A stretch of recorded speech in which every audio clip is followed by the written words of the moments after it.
फूले film पर जो पाबंदी लगाई गई थी, उस पाबंदी को देखते हुए सेंसर बोर्ड ने उसमें कुछ कांट-छांट करके अब ये फिल्म 25 अप्रैल को फिर से रिलीज हो गई है। आखिर क्यों जरूरत पड़ी इस फिल्म को कांट-छांट करने की, जबकि ये फिल्म सत्य घटनाओं और सत्य जीवन और दलितों पर अत्याचार पर आधारित थी। आखिर क्यों जरूरत पड़ी और सेंसर बोर्ड को क्यों कैंची चलानी पड़ी? आखिर सेंसर बोर्ड पर किस समुदाय का, किस व्यक्ति विशेष का, किस समुदाय विशेष का प्रभाव पड़ा?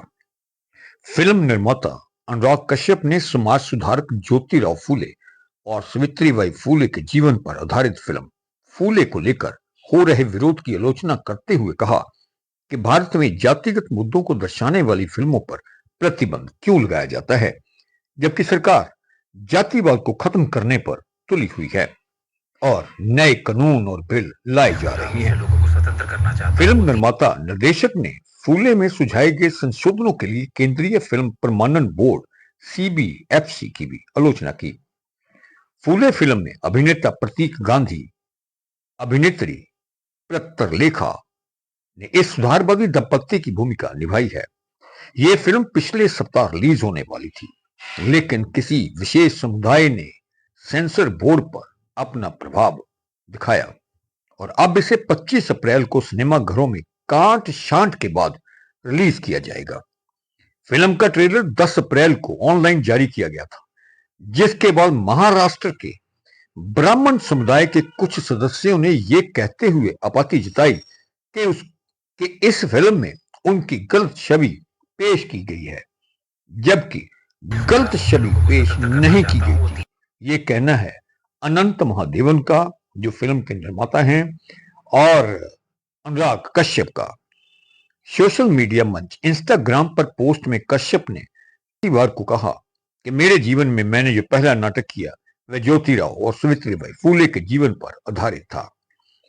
कश्यप ने सवाल किया कि अगर जातिवाद इस देश में मौजूद नहीं है तो फिर फूले दंपत्ति को उसके खिलाफ संघर्ष क्यों करना पड़ा? फिल्म को 7 अप्रैल को यूथ सर्टिफिकेट मिला था, लेकिन सेंसर बोर्ड ने कई इसमें बदलाव सुझाव दिए। अब सवाल ये उठता है कि ब्राह्मणों को क्या तकलीफ हुई थी इस फिल्म के जारी होने पर? क्या ब्राह्मण चाहते थे या जानते थे कि उनकी छवि गलत पेश की गई है, या वो ये जानते थे कि कहीं उनकी छवि को देखकर लोगों के मन में उनके समुदाय के प्रति कोई द्वेष भावना पैदा ना हो जाए? क्या ऐसा था? दूसरा सवाल ये उठता है कि सेंसर बोर्ड को सत्य घटनाओं को प्रदर्शित करने में क्या दिक्कत थी? क्या सेंसर बोर्ड पर अभी भी ब्राह्मणों का डोमिनेंस है? क्या ब्राह्मणों का अभी भी दलितों पर अपना प्रभाव वैसा ही है जैसा फिल्म में दिखाया गया है, या फिर वैसा ही है जो 3000 साल पहले उन्होंने दलितों के साथ किया था? ब्राह्मण अपनी छवि को वो असली रूप नहीं दिखाना चाहते थे जो इस फिल्म में अनुराग कश्यप और अनंत महादेवन ने दिखाने की कोशिश की है। ये सब क्या है?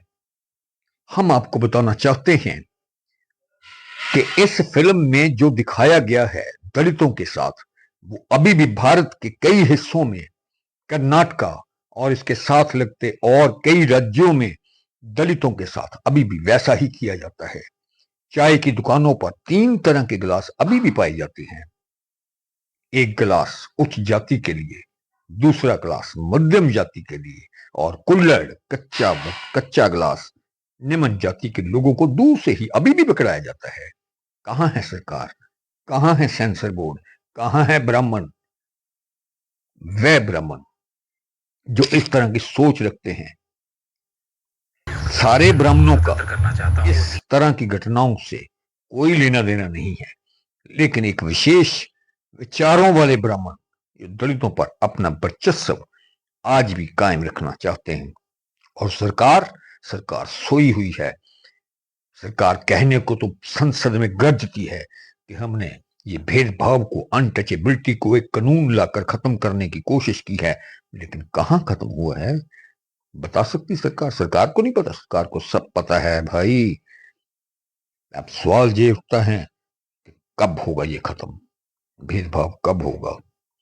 पंजाब, हरियाणा, इन जैसे दो राज्यों में अगर भेदभाव दिखाई नहीं देता, यहां पर दलितों का दबदबा है, दलितों का डर है, वहां पर दिखाई नहीं देता, इसलिए नहीं दिखाई देता। बाकी राज्यों में दलितों को अभी भी मंदिरों में प्रवेश की अनुमति नहीं है। दलितों के लड़कों का जब शादी होती है तो दूल्हे को मंदिर के अंदर नहीं जाने दिया जाता। सरकार कहां है? सरकार सोई है। जागो, जागो सरकार, जागो। तो ये था फूले फिल्म का सच।